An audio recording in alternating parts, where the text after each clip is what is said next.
What's up? This is Rebel Radio. What up? What up? This is DJ Newmark. This is Peanut Butter Wolf. It's your boy. It's okay. Keep checking out Rebel Radio. Rebel Radio. This is Rebel Radio. We're in the place right here. Rebel Radio is going down. Would you say Rebel Radio? Oh, wait. Let's do it again. Rebel Radio. What's up, Rebels? Welcome back to Rebel Radio, the weekly show where I talk to the rebels that are shaping youth culture.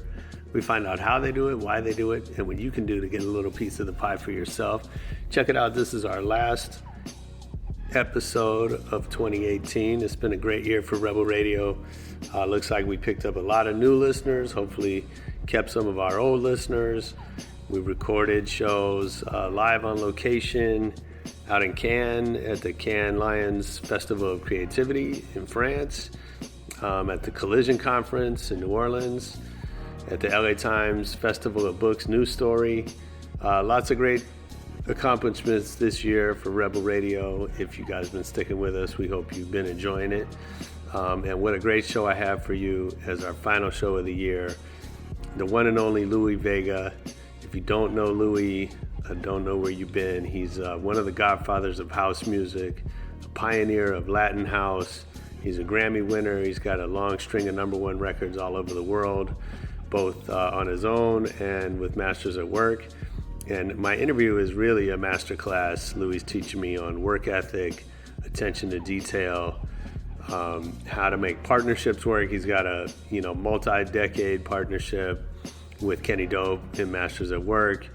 And he also has a partnership with his wife, who's signed to his label. She's an artist and got her own label. And this man does a lot. He's has some great stories to share, and we get into some really great music throughout the episode as well. So I hope you enjoy it. Let's get into it right after our EDM.com track of the week.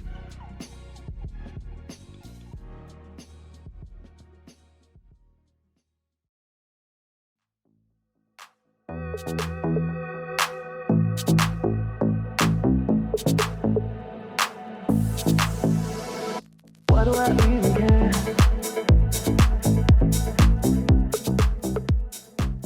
That was the EDM.com track of the week. That was Ocealh with Pretty Liar. If you like that one, get over to EDM.com for more new music.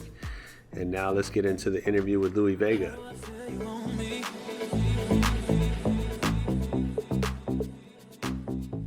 Well, thanks for doing this, man. I'm excited to talk to you. And when I started this show, it's been 3.5 years. You were one of the people on my list from the beginning that I wanted to talk to. So Happy to be excited. here. I don't know, you have so much going on, man. It's we're not going to get to all of it because we could spend the whole time just giving you a resume. But I always like to kind of start back at the beginning. Mm-hmm. So, and I know you grew up, with music from day one. Do you remember the first record you ever bought for yourself? Man, it could have been something like Melting Pot, Booker T and the MGs. I mean, that era, I was really young. Early days of, I remember buying as a 45, Love to Love You Baby. Oh, nice. Donna Summers. Yeah, I definitely remember that. But, I used to buy even before, pop music. I grew up with, Earth, Wind and Fire and, Elton John, Stevie Wonder, Jose Feliciano, Quincy Jones and all that. And I used to buy small 45s. But, the family, it's music, my father is a tenor sax player, and he's been playing since like the 50s. So he was always playing a lot of John Coltrane and Miles Davis in the house. And then you had my mom, who had a famous brother who was a singer. The one, it has to be, he's the greatest singer of salsa music, is Hector Lavoe. Yeah, sure. Yeah, and so that was in the family, having the Fania All-Stars and being in those environments as a child. Crazy. Was really a beautiful experience. I'm sure. And then my sisters being disco queens, they're the ones that went to the loft even as early as 71. Wow. One of my sisters, since David Mancuso, is big fans of David Mancuso and his music, and they used to go to his get-togethers and parties, and from there, the gallery with Nicky Ciano and then the Paradise Garage, and and the Zanzibar with Tony Humphries. So you had Larry Levan, you had all this, all this music that my sisters used to bring home on cassettes that, I was, Cool. I found it really, I loved it because it wasn't music I heard on the radio, but it was this cool music. It was like, it had a disco feel, but it was fusion. It was different. You know what I'm saying? It had culture in it. I mean, when you hear records like, the West End records and, Prelude, some of that was on the radio, actually a lot of that, but there were also records by Arthur Russell, when you hear Dinosaur L, Go Bang, and records like that, Powerline by Double Journey, Double Journey by Powerline, one of the two. But, Dancing in Outer Space, by Atmosphere. I mean, these were records that were made by bands in the UK as well as in New York. There was this underground scene, and that's what I was intrigued by. It's funny. We think of disco now as like Saturday Night Fever, big mainstream pop records of that era. There's a story about the night in Detroit, the night disco died, right? Like there's all this stuff, but it's all very mainstream. But then once you dig in, there's so much like underground. Well, music. Chicago, that's what. Chicago, that's right. In Chicago, that baseball stadium, right? Yeah. Yeah, there was this underground sound that was coming from a lot of artists that made records that were a little more avant-garde, and that's the music that I loved. You know what I mean? When I listened to even the early hip hop stuff, like before it was hip hop, when you had Kool Herc playing and Africa Bambaataa and Jazzy J playing records like The Mexican by Babe Ruth and Semande Bra, like all those big breakdance jams were also dancers records back at home. David Mancuso breaking Soul Makossa. When I heard all those stories, I was like very intrigued by it. That was a record that came from Africa, from Manu Dibango. You know what I mean? So I was always loving when I guess I didn't know at the time, but when there was an influence in culture in there, as well as of course jazz and blues and soul and everything. I mean, when you have Booker T and the MGs with Melting Pot, I never knew that record was, it reached the masses, but to us it's like a dancer's record, you know what I'm saying? So I'm very big on the underground dance culture that comes from New York City, and I was a part of it since the early days. Yeah. It's so interesting you talk about that. Like, I know there's those moments back then when the record gets into the club and it breaks that moment on the dance floor, whether it was 54 or Mancuso or whoever, right? Yeah, well, the wonderful thing about that is that with this music, dance music, I guess in general,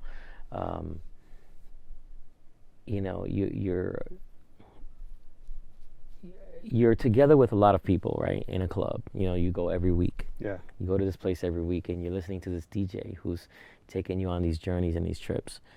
But those songs resonate inside of you, and years later, you hear these songs, and you're like, wow, that's when I was dancing at that club, or I was hanging out at that club with Larry Levan, or that's when I was with Tony Humphries. For us in New York, there were records that, they made those records. Sure. So they would play these records and it would become kind of theirs. And when you heard a song, you knew that was a David Mancuso record at the Loft. That was a Larry Levan record at the Paradise Garage. That was a Tony Humphries record at Zanzibar. And it took you back to that memory. And I think that's what we're doing now for people in Europe. I mean, I have people that have been following me for 15 years, even that their kids now are following me. That's cool. You know what I mean? Because in Europe it's different. In Europe, they pass it down. Right. You know what I'm saying? They're teaching their kids about this music. Yeah. So it's really wonderful to feel that around the world. But it all started, for me back in New York, and of course, there's Chicago and Detroit. All these three cities to me are the core of where a lot of this started. Whether it's and LA with disco. You know what I'm saying? Because LA, I mean, you had New York, Chicago, Detroit, Miami, and LA all making disco music with their musicians and their people. And even if you read credits on these records, you'll know where it comes from. You'll see TK Disco that was down from Florida. You know what I mean? You'll see Prelude and South Soul, South Philly. Let me not forget Philly. Oh my God. So it's New York, it's Philly, it's Chicago, it's Detroit, it's Miami, it's LA. All these people are making music, great musicians. And that was back in the disco days. And then, when you had house music being born, you got Chicago, you know what I'm saying, with Frankie Knuckles at the Warehouse and Larry Heard and, Marshall Jefferson and 10 City and Farley Jackmaster Funk. I mean, I could go on, you know what I mean? And you had New York City with Larry Levan, with David Mancuso, with, Tony Humphries right out in Jersey across the bridge.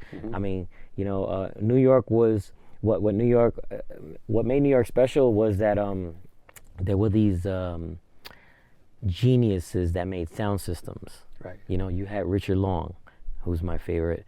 He made the sound system at the Paradise Garage. He made the sound system in Zanzibar. He made the system in like 20 clubs. So imagine having 20 Ministry of Sounds in New York, because Ministry of Sound is modeled by the Paradise Garage. They wanted to copy that at the Ministry of Sound. And when you see the shape of the room and everything, they kind of wanted to have that spirit, with the big sound systems and everything. They even brought Larry Levan there in the beginning, and Tony Humphries. They all had, they were there, helping to shape that place in the very beginning with of course, Justin Berkman and Burt Bevins, the DJs who were playing there as well. They're the ones who, and even Harvey.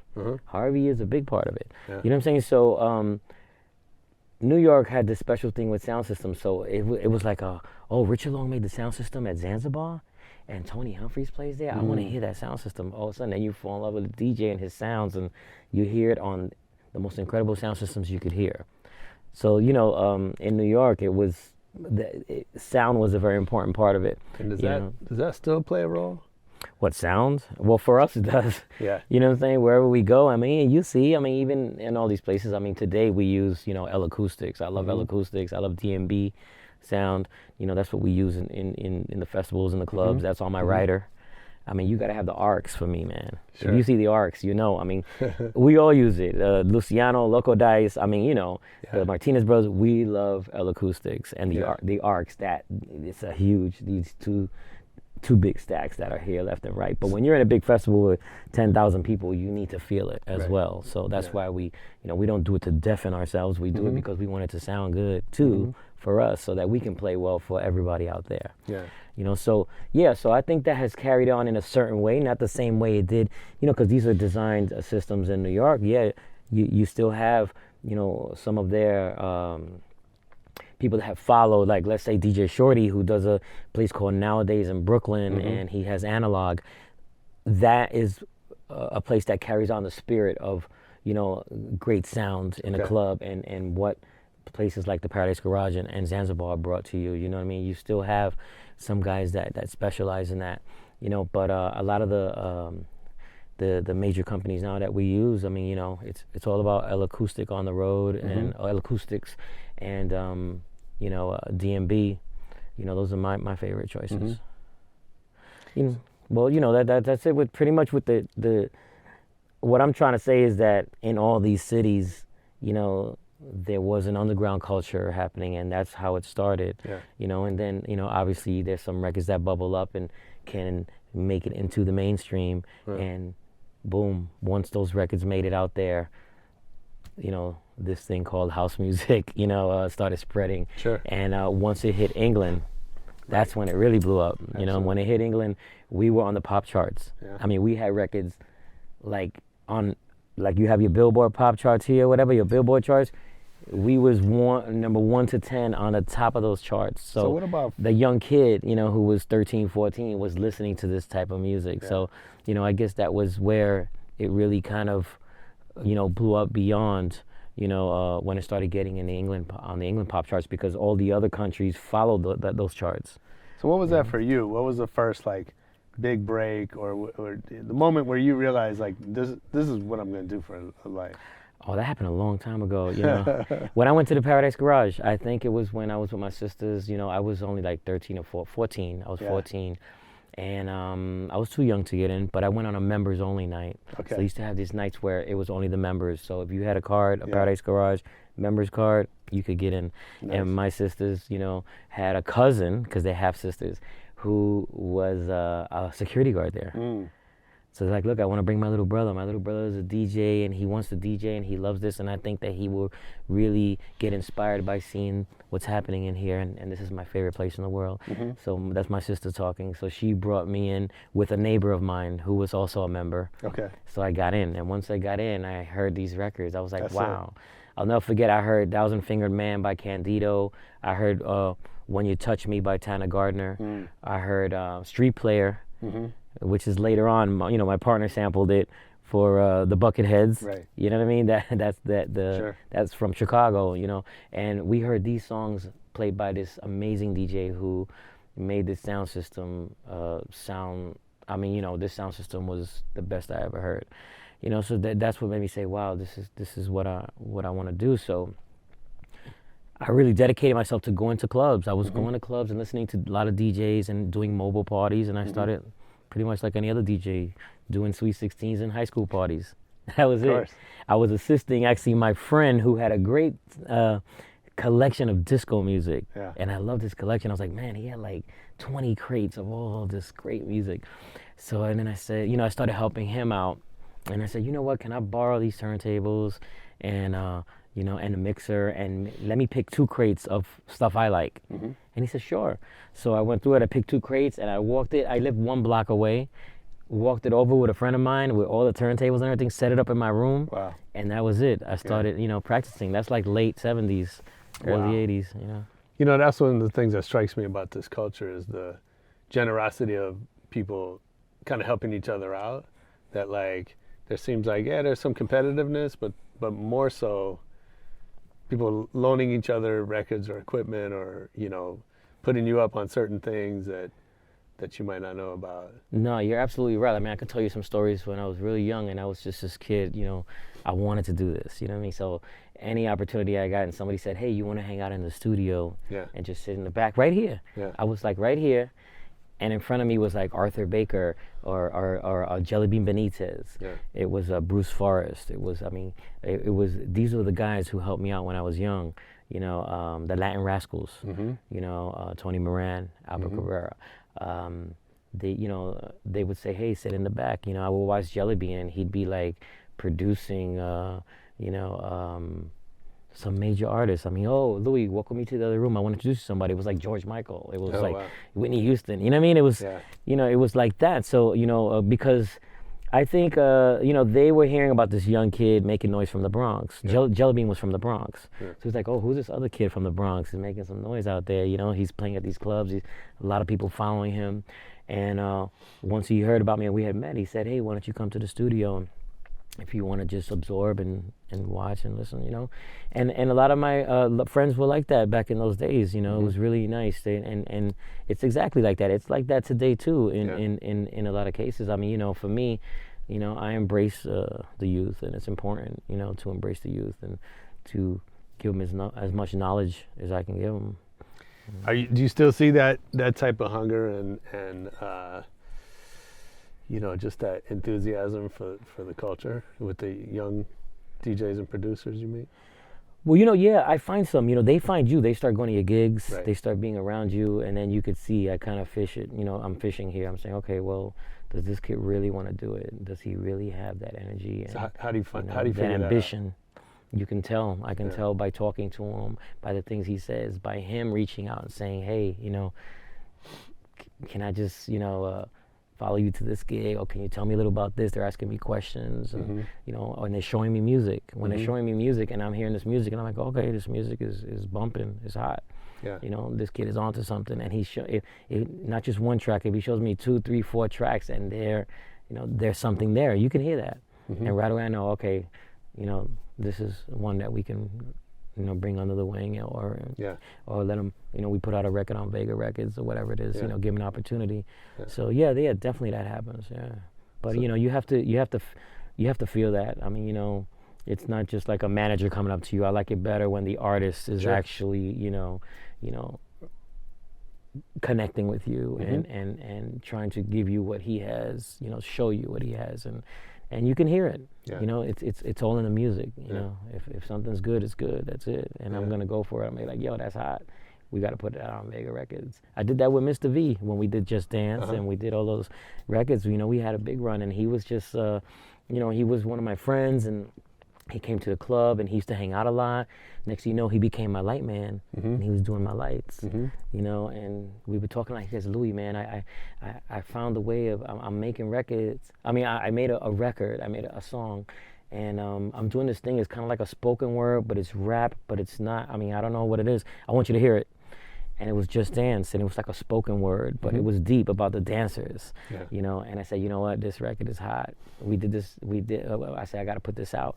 We put it out on Vega Records. It became a big hit, you know, and then we made a whole album. Then Defected signed it, you know what I mean? And, you know, and overseas, and that's how things start, you know. But I've done that with many under our in our camp. That some are still even with us now today. So thinking about that collaboration, obviously, you know, you and Kenny, you've been partners for how many years now? Man, since 90, 91. Yeah. Yeah. So what makes that partnership work? Why are you the right ones for each other? You know, it's crazy because we could not be together and, okay, we do this gig, we're in front of like 20,000 people, and it's like, hey, how you doing? Hey, what's up? You know, we spent a lot from 1990 to 2000. You're talking about we're in the studio 18 hours a day. That's all we cared about was music. It was music, making music, and, you know, oh man, look at this beat, look at this, check out this keyboard riff. Yo, Kenny, oh man, look at this could be for that person. And we just kept moving.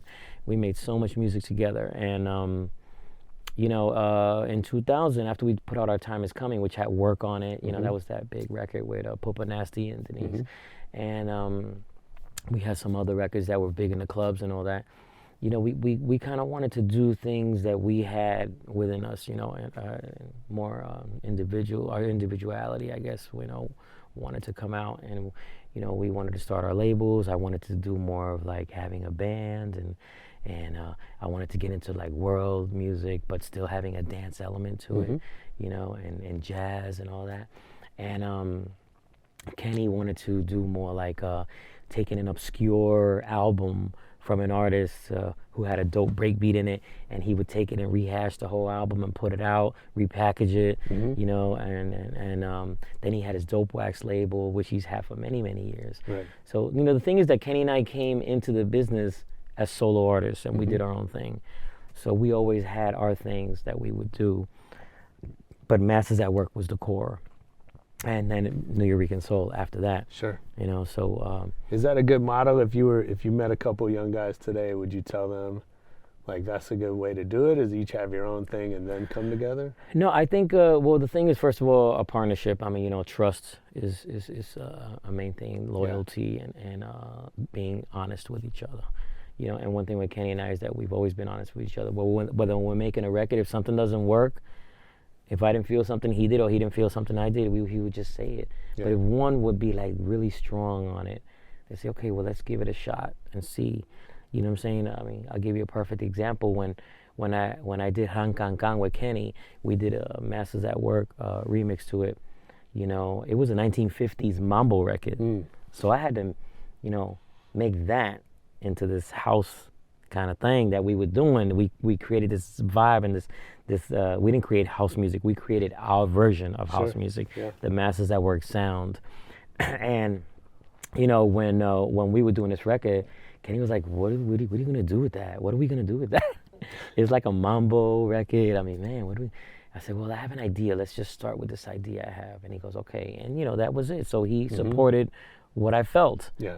And we ended up making a big hit out of a Tito Puente mambo record. We had Tito Puente on house music with Mark Anthony doing the hook, which nobody even knows that Mark Anthony's doing that hook on there. Right. You know, but that was when when we had the album deal with Atlantic Records. But, you know, it's partnerships, man, it's really hard, you know, to keep a partnership for a very long time. You know, and the thing is, I think what helped is when we were able to spread our wings, you know, with what we had inside of us, we would still come back to each other, you know. And now it's at a point where we're doing like, you know, maybe 15 to 20 shows a year, that's it. You know, we do very special things and we're very, you know, selective on what we do. and we just make sure they're really wonderful shows. I mean, we played in Brazil with Jamiroquai and Stevie Wonder on the bill. Nice. We were in a Dec Montel, which is an amazing festival coming from Amsterdam. I mean, we do some Glitterbox parties in Ibiza together with them, with Defected and Glitterbox, and it might be something huge in Italy, or Africa, South Africa. We just came from there a few months ago, so it depends. It depends on we choose it together. Okay, this is the choices. Oh, we like this one. Let's look at, I like what this one's about. Sometimes you have friends like, please do that festival. It's like, it's the one to do, so, okay. But, we, for us, it's even about, it's not even about, okay, making the biggest money. I mean, obviously we're comfortable, but, sure. If something really feels good and it might be something that's not where our normal, conditions are, we may just do it. We may just play at a Jamie Jones party, which we've done in Ibiza at Circle or at DC-10. Yeah. Or we may do a stadium, or we may do a small club that we really love. But the thing with us is that we have a very peculiar setup, and it's very big. It's about the size of that whole thing, even bigger than that. Wow. So about like that console you have there. So we can't really do small clubs. Right. But when we do them, it's funny. I don't see him for months, and we're in the backstage or the room, whatever it is, a dressing room, and Kenny's like, "So how you want to start?" We're just like that. So how you want to start? And I kind of I already scope out the crowd. I'm like, okay, well, this looks like a crowd that wants. We made so much music, and it's very special when you make a lot of music that touched people, and you are the one that plays it. Right. To see Masters at Work play To Be in Love, even that record being 20 whatever years old, to see Masters at Work playing a New Rican soul record. I mean, it's a special thing. I mean, I remember when I used to go to see Larry Levan and to hear him play a record that he made. When you hear him playing Don't Make Me Wait by the Peach Boys, or one of the Grace Jones records that he worked on, or Gwen Guthrie, it's different. It's like, wow, he makes it sound great. They make it sound the best. Who told me that? Marcus White. He's like, Louie, when you play your records, you make it sound the best. I was like, really? I was like, okay. But I could understand that. It's like when you see the person who actually made the record playing it and feeling it and made the way he makes it sound, I think it's a special thing. So a lot of our fans, they want to hear some of that. And I can tell when there are a lot of Masters at Work fans. Or I can tell where there's just a lot of club heads, you know what I'm saying? And we got to hit it, and do what we do, But it's a lot of fun because we're kind of remixing records in front of your eyes, You're hearing all these different versions. There's a lot playing at the same time. And, we communicate with each other like musicians do, just with looks, and it works. So doing the Masters at Work gigs are a lot of fun. I mean, we're going to record now. We already recorded about, I think, let's see, maybe 15 tracks or something like that, 15 or 18 tracks that we've done here and there. Like if we're in Ibiza, let's go to the studio, we'll have some fun. But we had 3 EPs set up, but we didn't put them out yet because we just didn't feel the time was right. But now we're going to rehash a lot of our music, and because we had so many records that resonated with these kids in different generations. So this younger generation wants to feel that, what was happening in the 90s. So we're going to rehash these records, beef them up, and put them out again, the ones we own on MAW Records, and we're going to put out some new music. Yeah, I was wondering how you see the crowd changing in the new generations, and I know you do, I know you collaborate a lot. So do you see an effect, like when you collaborate with a new artist, or, I know there was a Kanye sample in one of your records, like, do you see the crowds changing?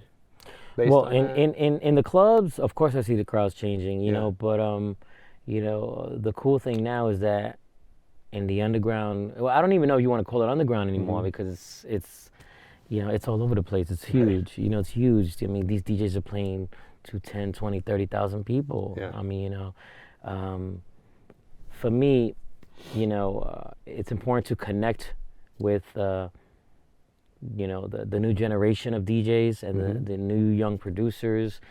And I like when they have a little bit of a connection with me. I'll give you a perfect example. Do you know Joseph Capriati? okay, Joseph Capriati, who for me, I'm kind of calling him he's like a prince of techno, you know what I mean? Because he's just killing it around the world. He's a great DJ. He's doing great things, and he's playing all around. And, you know, Carl Cox has him under his wing. They do back-to-backs together. I mean, you know, he plays with Jamie Jones, everybody, you name it. I mean, he's doing his thing out there. And so we started connecting in Ibiza. I had seen him, and he says, wow, you know, I love your music. I'm a big fan of yours. And the roots of my music is your music. And I said, where you from? He says, yeah, I'm from Naples. I said, oh, no wonder, because I've been going to Naples since '92. Wow. So I've been playing to generations of kids in Naples. And he was one of those 13 or 14-year-old kids looking at, you know, myself playing up there and doing my thing and buying my music. He was playing a lot of Masters at Work music and, you know, Louie Vega and Kenny Dope music for years. So I was like, wow, okay, wow, this is really nice that he's got, let me go outside and see it. And I went to go hear him, and I said, wow, this kid is killing it. You know, I like the way he's playing. You know, he has a techno drum. He plays techno, but in his way. You know what I'm saying? And he mixes, like, he'll mix like a soulful vocal or something on top of that techno and kind of tease them, then bring it back. Just what he does with it. It was very creative. And I said, wow, you know, I like the fact that, you know, he's putting his roots in the sounds of techno, and these kids are eating it up. It's great. So then he says, hey, you know, I'm doing an album. It's coming out next year, 2019. He says, I'd love to, you know, for us to collaborate on a song for the album. And I said, oh, sure. Forget about it. When people heard about that, first of all, Naples, when they heard about it, they loved it because, you know, we both have a lot of fans in Naples and all that. But worldwide, especially, you know, you have some people that might be confused because, you know, you have the techno people that are more like techno, the house people that are more like house, and you know how it is. And but the way he projects and presents it to his people is really wonderful. And I was like, wow, you know, and we went in and did this, you know, we did a couple of tracks, and one of the tracks is on his album, and we're really excited about it. And now, look, tomorrow I'm flying to New York, and we did it last year, and we're doing it this year, where he comes to Cielo, which is my Wednesday night, and Roots NYC is my party. And he's coming to do a back-to-back set with me, all vinyl, for 6 hours.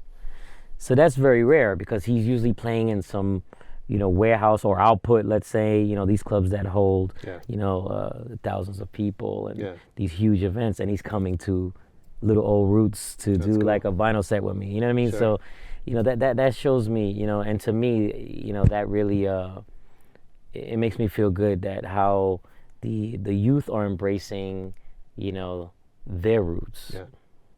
So, you know, another one of my friends are the Martinez brothers. I mean, you know, we went in and did a track that came out at the beginning of this year that sampled my uncle. You know, so we did this track, and my uncle Hector Lavoe, who's on Fania Records, you know, it became this track that had 3 generations. It had my uncle, myself, and the Martinez brothers. You know what I mean? Imagine these 3 whole different generations of things happening. And of course, for the Martinez brothers, you know, our music is part of their roots as well. You know, so we went in and did like a couple of tracks, but we gelled so well that we have like an album's worth of material already. So we're like, we got to do an album. So that's what we're doing now. We're doing this album. We're going to go in this winter and tweak what we have and do some more new ideas and come with, put together a whole project. You know, so I'm really excited about that. I mean, I think that, I mean, I see what they're doing. I'm very proud of them. Martinez brothers, you know, Joseph Capriati, I watched them, you know, in their world and doing what they do, and they're really, you know, they're really doing great things. So I think that, you know, it's important, you know, for even myself to get introduced to their people because they may not know. Not everybody knows who we are. That's right. You know what I'm saying? And as well, vice versa and stuff. People, you know them as well, of course. But seeing that we're working together is a very interesting and special. So hearing you talk, it seems like you never stop working. Yeah, my friends tell me, hey, when do you sleep? I said, I do sleep. You know, I sleep on planes. I sleep, you know, as soon as I get that chance. That's right. Yeah. How do you decide what to say no to? Well, you know, if I'm not feeling it, you know, you know, if I'm not feeling it. Right now, I'm doing, I think I'm about to do a remix for a artist. She's a DJ, Peggy Goo. She has a record out, really nice record. and I think I was playing it on my radio shows. So her label saw that I was playing it, and they asked me to work on it, you know. And if I like it, I'm in. I do it. Felix the House Cat. I just did his next, his first single coming out now, remix for him.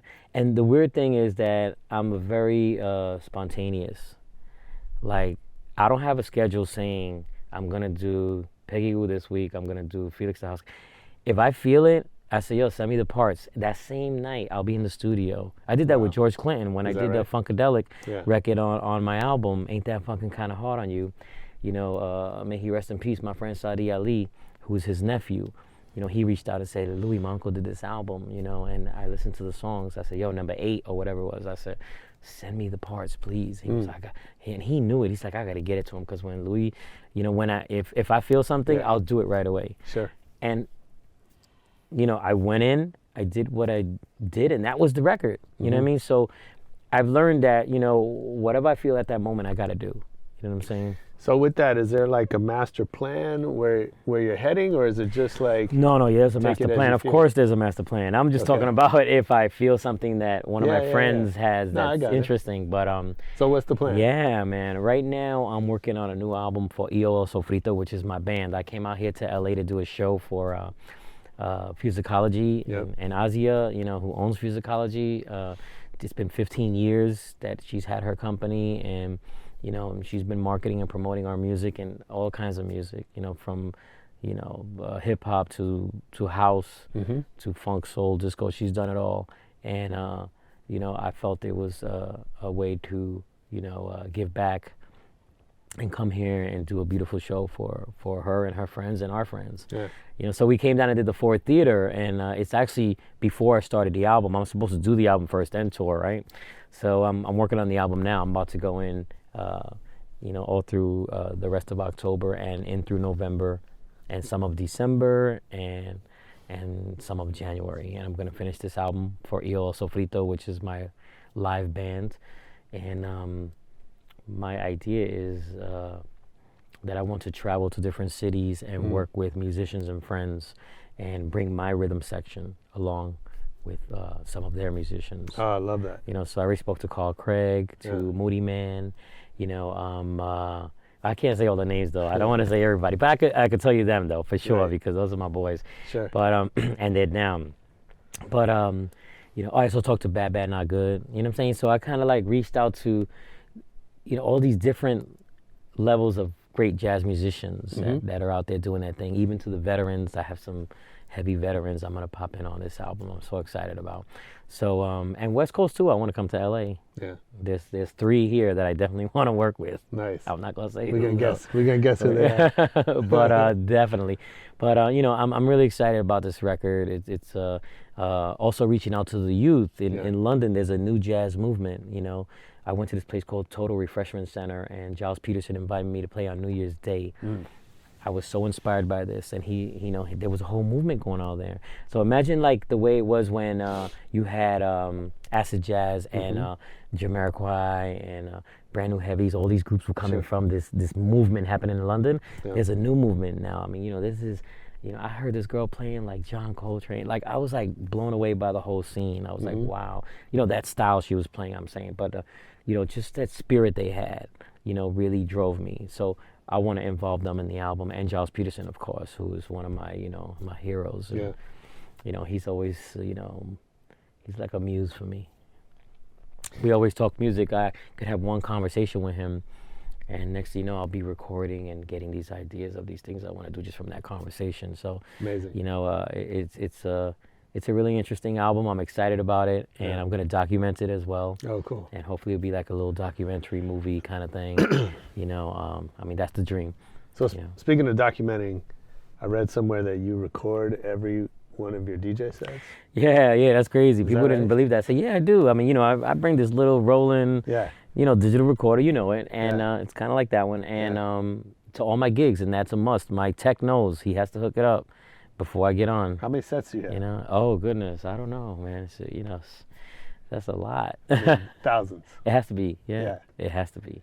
Easy. And what do you do with those? Well, that little recorder didn't come out till years ago, but before that it was DATs. Wow. Imagine we have DATs, you know, of like 10-hour sets in Tokyo or something, you know what I Yeah. mean, which is, really cool Sure. to have, And do you ever go back to those? Yeah, sometimes you listen to something, you're like, Yeah. oh wow, that was that date, and then I'll listen to it, But I think it's good to listen to what you do, Mm-hmm. you know what I mean, and kind of straightens you out, Maybe I should go this direction, I should do that, or I like what I did with that record, or, I could do, I could get new ideas. You know, what I'm I saying? met a guy once who's like one of the top 5 classical violinists in the world. Mm-hmm. I forget his name.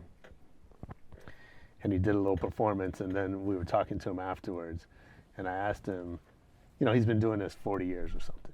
And I said, how much do you practice? And he said, usually 3-4 hours a day. Wow. And first of all, I was just blown away by that like, for all this time, right? And I said, so what are you practicing? Like, don't you know it by now? Kind of thing. And he said, a lot of it is clearing out the weeds. And to me, that was such a beautiful description. Uh-huh. And I get it, right? How like bad habits creep in, or you get down one idea, sort of takes you down a path and whatever.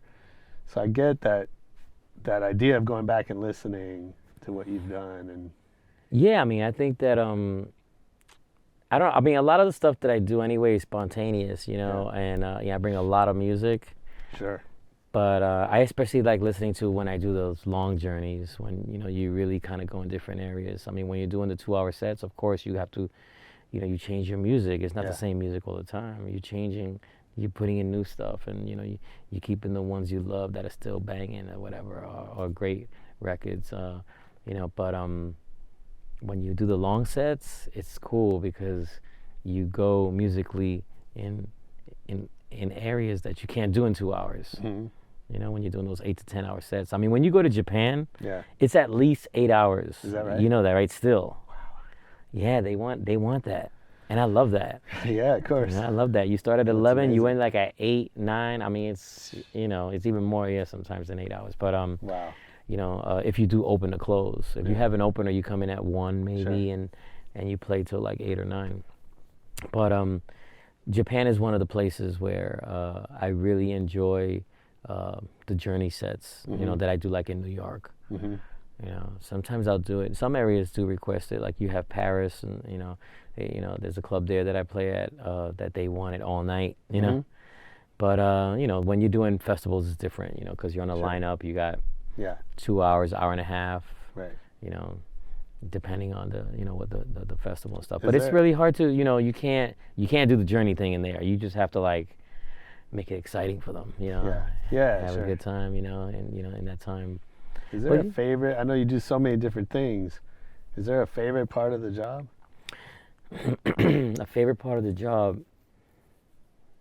I love creating the music in the studio. Yeah. When you have that right groove, that right, those chords, and it's in that pocket, and you get those chills, and you get that, that feeling. Even some things that can give you a knot in your throat, when music does that to you, for me, it's really special. Sure. But that can happen even in a performance. When I was in LA 2 days ago and we did the Ford Theater, I saw people crying. Mm. People were crying. Was it a specific record? It was records that touched them. You know what I mean? It's because I did something really special. I did a couple of tributes. Of course, I wanted to do my little tribute to Aretha Franklin. Yeah. So we did Until You Come Back to Me. And I did an Earth, Wind and Fire song. I also a War song, because War is one of my favorite groups, and they're from here in LA. Yeah. So we love doing The Chase, one of their records from I believe a movie soundtrack, right? Yeah. And that's a big dance record at home for the dancers, for the so I mean, but when we did the rest of the show, when we did the originals, Children of the World to me is a record that touches me. Sometimes we were rehearsing and I would get like a knot in my throat and tears in my eyes. Just songs would do that. And then I saw the crowd, and it was really beautiful to see how it was affecting them. even like grown DJs, you know. It's like one of them sent me a message says, "Yo, Louie, I had a tear." I said, "You serious?" It's like, "Yeah, man," because That's so cool. I kind of surprised the crowd too, because when we have our shows, our lead vocalists are Josh Milan and Anane. You know, Anane is my wife, who's also a DJ, and we do our residency in Ibiza, the Ritual at Heart, which is but she's also a lead singer in EOL, Sofrito, and when we were coming to LA, I said, you know what, I got to do something, add a little surprise, and I didn't tell anybody, and I brought Julia McKnight. Oh, cool. So I brought Julia McKnight over, and nobody knew, really, and I did the songs live. So imagine hearing, these songs that were, they were seminal hits, and they touched a lot of people. You had Finally, you had Diamond Life, and this new one called Still Here, that I co-produced with David Morales, and Josh Milan wrote the lyrics to. That's coming out in February. I mean, that record is not even out, and people were like touched by it because the lyrics are so powerful. I bet. So it was really nice to see that, and how people were affected, and it was so cool because at the end of the show, I just thought, it was that spontaneous thing again. I said, yo, what can I do? I'm in my head thinking, and I'm saying thank you to everybody, whatever. So, we ended with this song, the Clark Sisters. You Brought the Sunshine. We do like this little vamp thing to it that I added to the show because I wanted everybody to go home singing a song, singing a hook. That's so cool. So what I did was I said, you know what? I started pulling up dancers. I said, I want to see my dancers up here with me. Come on, I want you guys to join me. The whole stage was full of everybody dancing and happy, and it was beautiful. And we were singing that hook out. And we ended it with the crowd. I mean, it was just beautiful. And you have people still out there, so LA, we have a reputation for not dancing. They were dancing. And, then, I'll tell you right now, then, you guys, there was something special there because that whole stage was full of people dancing, smiling, feeling good. So cool. it was a wonderful way to end. And for me, those are the best things when they happen at the moment. Yeah. And I like to leave it that way, especially when I do live performances with the band, because I'm conducting the band. So, I switch things around. I even tell the players, I say, listen, it may not always be you soloing first, so don't think that you're going to be the first one soloing. I might point at him. So I do things like that. I kind of, not tricking them, but I make it interesting and fun. And I stretch songs, or I may chop them, or I may do some hits, you know what I mean? So, there's really a great connection between the band and myself and the singers. That's huge. Really beautiful. Just you mentioned War, and I think War is such a special band because here you had this white rock star who created this band that was primarily black. He wasn't from LA, and they played jazz, they played funk, soul. That's it. They make a hit like Lowrider, which is so different from the rest. It was. I thought it was just really special. Yeah. And you're talking about the way you blend genres and influences. From it's exactly from groups like War. That's why I do that song to pay homage to them, and they really inspired me a lot. Sure. You know what I'm saying? Stevie Wonder, of course, but when we put the group together, I mean, it's people from all over the world. You know what I'm saying? South America, New York, it's like this is this blend. Cuba, this is a blend of musicians that come together, and those are my role models. Like watching, listening to groups like War and then loving their music for so many years, whether it was down tempo, up tempo, mid tempo, jazz, funk, soul, rock. I've loved their music. So they're a very big inspiration for me. So, and what about you mentioned working with your wife? Yes. What's that like? Oh man, it's amazing. It's funny because, well, first of all, we've been together for a really long time. We have an 18-year-old boy. Oh, wow. So we've been together 21 years now. Yeah. And when we first started our relationship, she never told me that she could sing. Kidding. Like 5 years. Through music. 5 years into our relationship, she didn't tell me. I met her in a club I played at called the Sound Factory Bar. It was a party called the Underground Networks, and it was like a tail end of that life of that night that we had for 5 or 6 years with Don Welch and Barbara Tucker. So I met her there, and actually I met her through a few friends. The first time I met her, I went to go hear Mark Ronson DJ. That's when I remember. Here in New York, when he's DJ in New York, and the promoter was a friend of mine. Yeah. And he says, "Yo, Lou, man, I want you to meet these 3 girls. They're from Boston. I mean, Rhode Island, and they're out here." And Anane was one of them. And I remember then they used to come to my parties and stuff, and that's where we met. But 5 years into the relationship, she never said that she sang or anything. And then she says, one day she just said, "Hey, Louie, that I sang, when I was younger and stuff. I had a little group and stuff and all that." I said, "Really?" And he goes, "Man, we gotta. I want to hear what you could do." You know what I mean? Of course. So I called my friends. At that time, I was producing an album for Los Amigos Invisibles, and it was for David Byrne's label. Mm-hmm. And I called in Jose Luis, who's the guitar player. I said, "Jose Luis, could you come to my house? I want you to." I said, "Anane has lyrics and melodies. I want to hear what happens. Can you guys come to the house and play, and just let's see what happens." Next thing you know, I was in the early stages of Elements of Life, the first album, because we already had put out the first single in '99, so it was like 2002 or something like that. And I was working on this album with Josh Milan, Raul Midong, and now Anane. When we tried this song, I said, "Wow, this is beautiful. Let's do it like bossa style." And it became Nos Vida, which was one of her big records on the Elements of Life album, the first album. So from there, it was like, oh. And then I noticed that she was very like a chameleon. You know what I mean? Like if we wanted to do a dance record, like an underground record, we want a spoken word part, or something like, this type of a hook or whatever. She would just blend in and just do it. I mean, it would just be amazing. So. So she started doing all kinds of records, and she did Walking on Thin Ice because she loved the Yoko Ono and John Lennon production on. She loved that song, and a friend of ours produced it. It was not even me; it was another producer who produced it, and I did a remix on it. But we signed it on the label, and she ended up doing a whole album. And then, as we kept. She was performing in the clubs and around the world and stuff, and.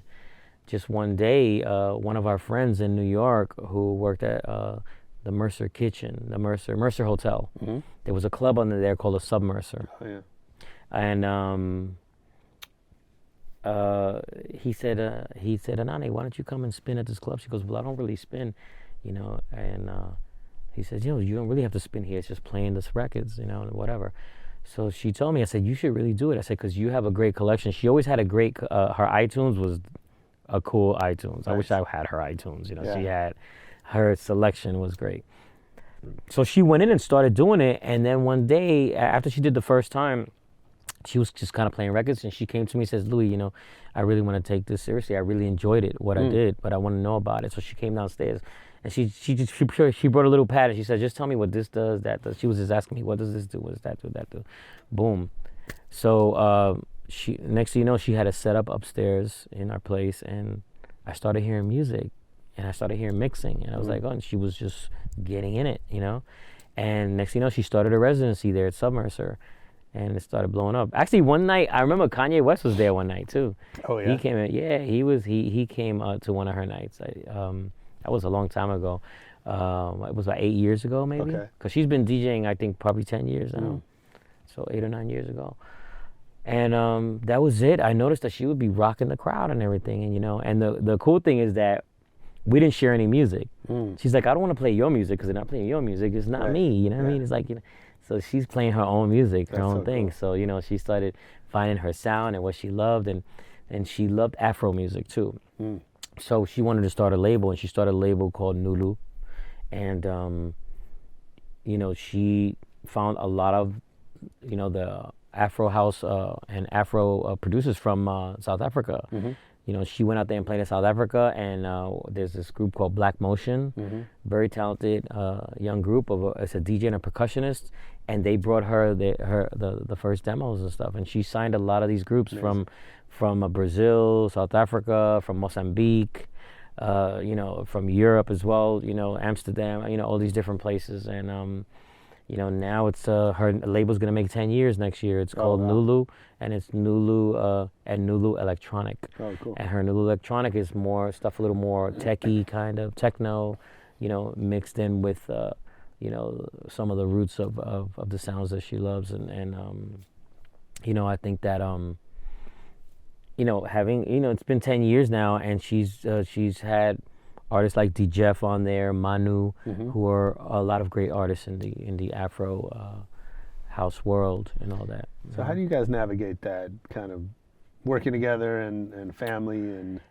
It was difficult at first, obviously, because somebody has to be home for our boy. Yeah. She was there most of the time, and I was working. But now, it was a trade-off. And sometimes if I would stay home, I would be the stay-home dad, with my son and stuff, which was cool. But it didn't happen a lot. But I did a few of those, Sure. But definitely it's a balance. It's a balance. And luckily we have a son he's an old soul. You know what I mean? He's a young, sweet, really good person, and he understands. He's been around it. He's obviously traveled with us to Ibiza and everywhere else, and a lot of places, and he sees what we do, and he understands that that his mom is she has a career and stuff, and he gets it. What music is he into? He plays classical. He's been playing over 10 years. He plays piano. Nice. And he believe it or not, he's majoring in mathematics. Oh, cool. He's very good in math. That's awesome. Yeah, so that's kind of cool. Yeah. I was even like, whoa, mathematics, great, but I guess math and music, right? Sure. He comes with us. He's in Ibiza. He's watching it. Actually, the cool thing was because he just turned 18, so he was able to go to the clubs. Oh, cool. Because in Europe, you can go to the clubs at 18, right? So I said, you know what? Let me take him around. So it was cool. We lived in Ibiza. We lived there in the summertime because we have our residency at Heart. He came to our party at Heart. Of course, he's come a few times this summer, and I said, let me take him to go see Black Coffee at High. So that club called High. So we went to High to see Black Coffee play, and he's watching all the people and everything going on. We took him to see Luciano at Ushuaia. You know what I'm saying? So, I took him. And we were just hanging out, and it was cool to see him on the side, just bopping his head to the music, and, he was getting into it, you know what I'm saying? I would do it on the sneak, because I didn't want him to, you don't want your son to see you looking at him, and then it's not cool. That's So I had to kind of look to the side of my eye, and I see him going, I was like, wow, he's into it, he's feeling it. Yeah. And he would tell me, he's like, Louie, wow, Black Coffee was amazing. Oh my God, the way he was playing and everything. Like he was watching the way he was doing everything, and he was like, Dad, he's like filtering it out, right? Like he's like, Next thing you know, we had a little setup over there, and Anane's a personal manager, and he runs her label, Christian. I walked into the place, and he was like teaching Nico, you know what I'm saying, what the mixer was. I said, oh, Nico's interested. At least he was just interested to see how it works, you know? And when we were going to the clubs, he was saying, oh, Dad, he's filtering that out, right? Oh, okay, he's mixing in the other record. I hear it. Okay. And he would know. He would know if somebody would play something and it was like, I don't know, that didn't sound that good. You know what I mean? He would know if a mix wasn't good. But, it was just fun to see, like, I remember the times when I was so curious about it, you know what I'm saying? And to see him in that way and experiencing it, the nightlife and all that, with me, that is. And, you know what I mean? Was a cool thing, because he got like that bird's eye view. We were right there, like, Coffee's playing, I'm standing right here, and my son is right here, and he knows my son too, and my son knows his son. We all have kids now, and they know each other. All these DJs, we're all friends, you know? And Luciano, the same thing. To be in that and see it from there is a different thing than being out there, So it was a beautiful experience to just watch him, That's so cool. I take my son to Coachella every year. Oh, He's nice. only 9. All right. But I take him partly because I want him to be jaded by the time he's 16, and all his friends want to go and get messed up, and be like, nah, I'm in the VIP. Well, it's crazy, because these kids today, they know what's going on. I mean, my son knows, it's not like, he sees it. And, but I think it's about making the right choices, and it's how you raise your kids. Absolutely. It's how you raise your kids, for sure, man. For sure. How do you, there's like 2 themes that I've heard. Like, one is this very like improv, like letting things happen and being influenced, and the other and the other is just your attention to detail. You know, you build your own DJ booth. You know, you record your sets and all that. So I'm just curious how you balance those two. Well, or like how do they work together? The spontaneity comes from when I'm playing and I'm performing, or when I'm doing what I do. Yeah. You know, well, you know, I'm playing music. You know what I mean? So, is one necessary I think it's for the other?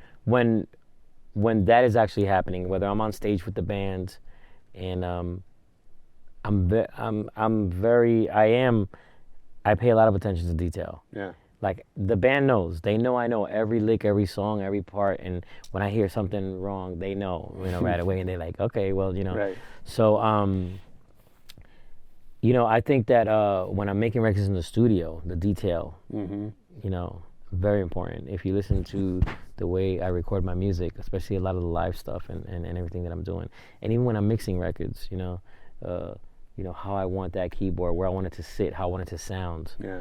You know, my main thing when I'm in the studio is the recording of it, and I have an engineer who's the same as me. We're very, you know, we pay a lot of attention to detail, and we make sure it's recorded properly, or the way we hear it, I would say, and then from there it already sounds good, right. And then we're just enhancing or EQing a little or adding effects to it.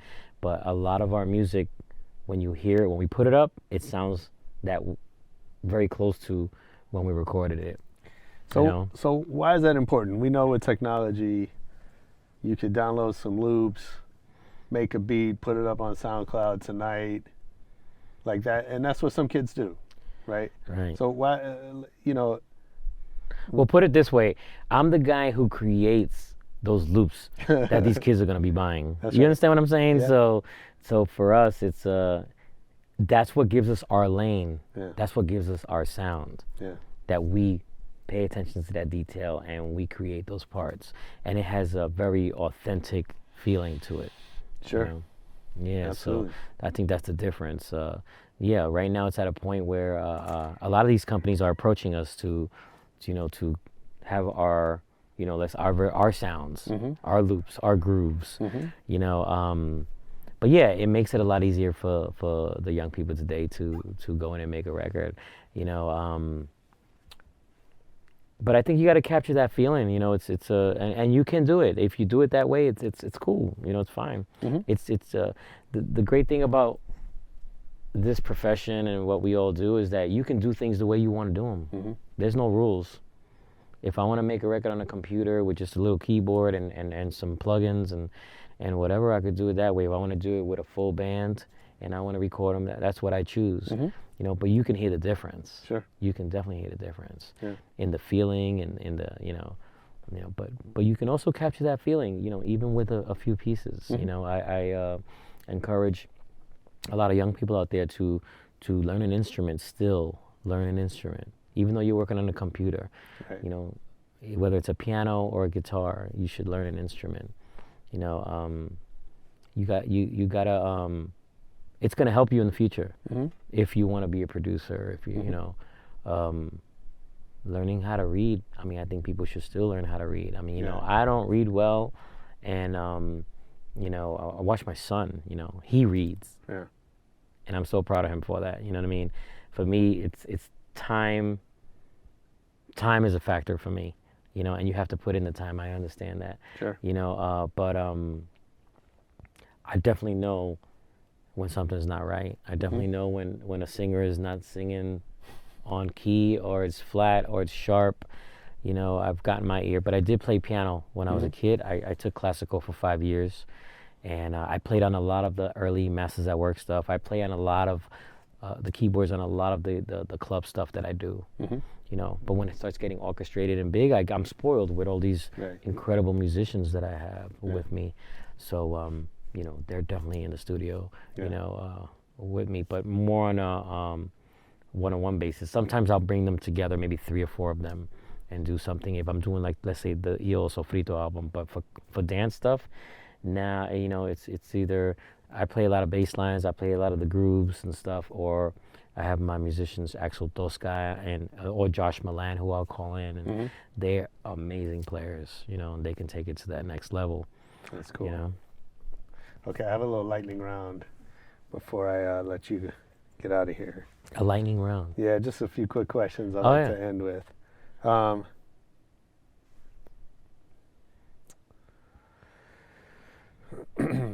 that's not it. 1 second.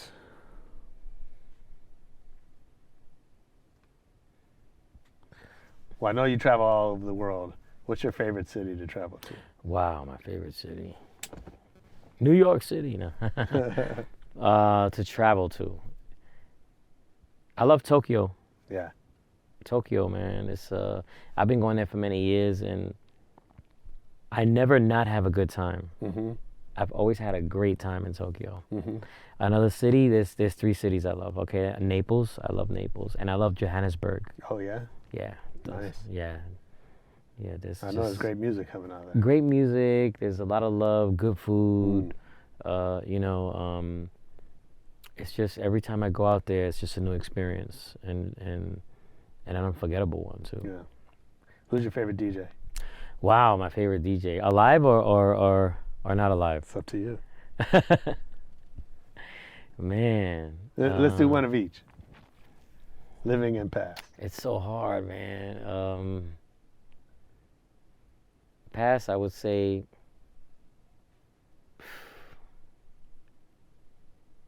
I gotta name you 4, right? Okay. Larry Levan, Frankie Knuckles, yeah. David Mancuso, mm-hmm. right? And one more. Okay, I named you 3. That's Alive. Man, Alive. I can't. They're gonna be mad at me. Man. You know. Who? Okay. I just like to me when I, because it's happened at different times, when a DJ, it takes you to that place, Yeah. and Okay, well, let's do it this way then. Who's the last person that did that for you?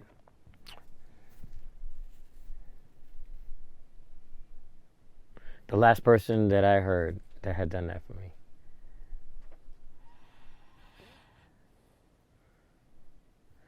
I would say, okay. I was at Art Basel, and I went to this small club. It's called Edition in Miami. This was last year. I actually went with Joseph Capriati, and we were hanging out. And he's like, Louie, let's go hear, Jamie Jones. We went out to hear him, and he played these underground grooves. They were so cool, and they sounded so good. We were just bouncing. I was like, wow. Nice. You know what I'm saying? I had a great time with him. I had a great time hearing Coffee, hearing the Martinez Brothers, hearing Luciano. All different types of styles, you know what I'm saying? Back at home, I listen to Timmy Regisford when he plays. If I can get a chance to hear him, if I get a chance to hear Joe Clozell, I'll go hear him.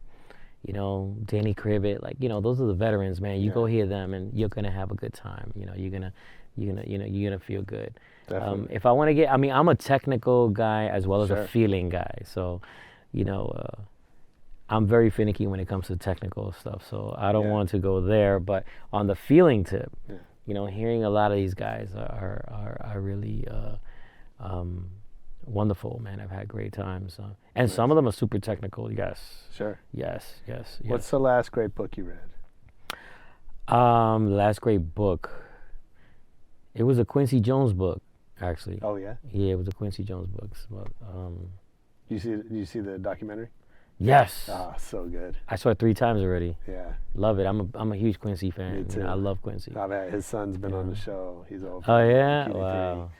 Yeah, it was great. I watched it with my wife, and she was like, she had no idea that he had made that many records. A lot of people, because you have a younger generation now and stuff like that. Yeah, now, which is wonderful why that was made, because you really get to see how hard he worked over the years and the talent that he has. It's like when you see that from way back till now. Imagine that. Yeah. Imagine that. To me, he's the top. No doubt. Love Quincy. What movie have you seen the most in your life? What movie have I seen the most that I could watch over and over again? Yeah. A lot of Martin Scorsese movies. I could see a lot of them over and over again. I have, obviously, the what is it, Casino, and you watch those. Man, let me think of something that I watched over and over. Definitely the Scorsese movies. Yeah. It's a lot of the greats, Tarantino. You know what I'm saying? Man. Yeah, those are great movies. I like horror flicks too. Oh yeah. Yeah, I like horror flicks. Like which one? What's the last one I saw? Was it Hereditary? Something like that. Oh, okay. That was okay. I saw A Quiet Place. I mean, I watched a couple of I those. get nightmares. I heard Halloween was pretty good, believe it or not. Yeah. Like the new one. Yeah. They're talking real good about I that. think so. I'm gonna have to go check that out. Jamie Lee. Yeah. But yeah, you know, it's like the classic Scarface. Who doesn't watch that? No doubt. You know? For sure. Over and over again, I mean. Yeah. You could even recite lines in the absolutely. movie, right? Absolutely. Tell me one decision that changed your life forever. One decision that changed my life forever.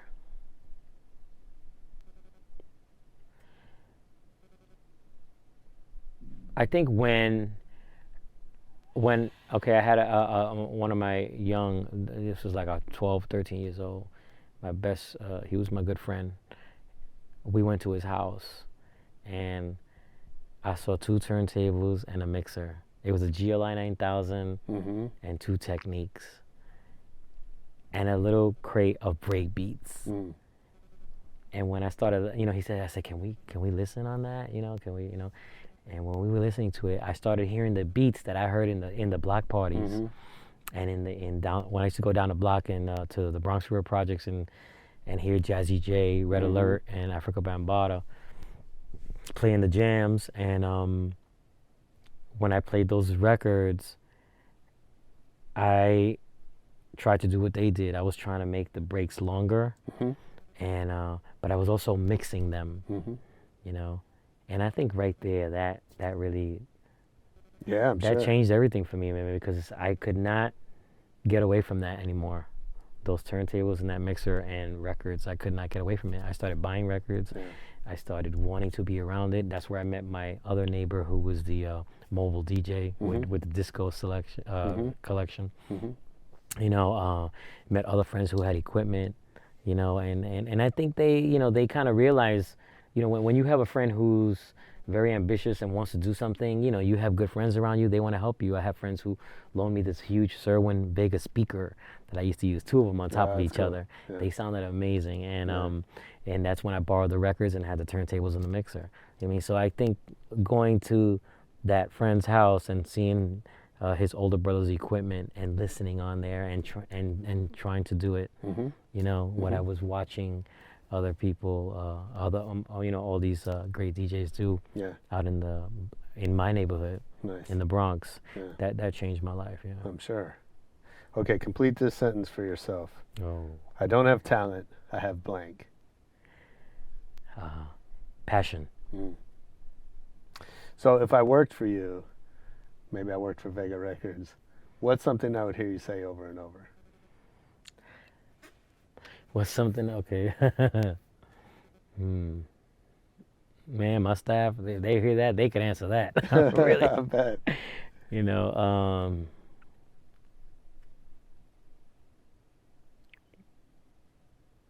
I would say to them,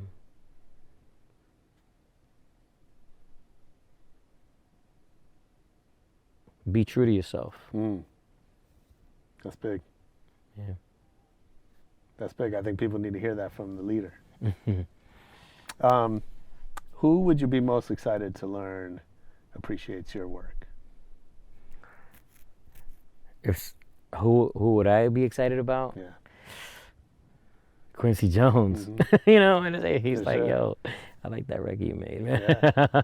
I mean, I bet he would. You know? Yeah, somebody, I mean, you know, Stevie Wonder, you know. Nice. And he's one that I never had a chance to work with that I wish I would have, you know. Sure. I could be able to work with him, you know, Stevie Wonder for sure. Thank you for doing this, man. It's an incredible story. You're welcome, man. This is great. This is a wonderful show, man. I love your questions. You did your homework, and you know what you're talking about. Thanks, man. I appreciate it. It's All right, fun. man. It's fun. Come back anytime. Thank and you. So how does everybody find you? You can find me, man, Facebook, Little Louie Vega official fan page. I'm on Twitter, Louie Vega NYC. Cool. I am on Instagram, Louie Vega. Pretty Nice. easy, and at a club near you around the world. For sure, we'll be watching for all the new projects and New album. parties. New album coming in the spring, and right now I have an album out called NYC Disco. Yeah. It's on Nervous Records, and it's my kind of tribute and homage to disco with So- BB Winans, Luther Vandross, Josh Milan, Nane, Cindy Mizell, Sharon Brand, who was an Atlantic Star. I mean, I just Amazing. brought a lot of friends together. Yeah. Also, my last album, Louie Vega Starring 28, which was nominated for a Grammy. I'm really proud of that we were able to bring underground house music to the Grammy level. For sure. You know, so Lolita Holloway as well, that was nominated just this past year. And, you know, for me, it's important to, for this music to go out, you know, in its authenticity, you know what I'm saying? And I feel that I'm one of the guys out of many who make the music with that authenticity in it. And I'm really happy that it got recognized. So for me now, I mean, I did a whole album on with the house feeling to it, you know, a big house album with the Funkadelic and the Funkadelic Project and Monique Bingham and I mean, you name it, Jocelyn Brown, BB Winans, Karen Wheeler, and now it's disco, and then we're going into jazz. Amazing. That's the little Amazing. That's the plan. Well, we appreciate you for everything you do, man. Thank you very much. Dope. Yo, that was Louie Vega on Rebel Radio. I hope you enjoyed it. Make sure you leave us some comments. A review would be nice on iTunes. Hit us on Twitter, Facebook, wherever you like. It's at Rebel Radio Net. You can also watch videos from a lot of our episodes on YouTube at Rebel Radio Net. And most importantly, come back next week for more Rebel Radio. Peace.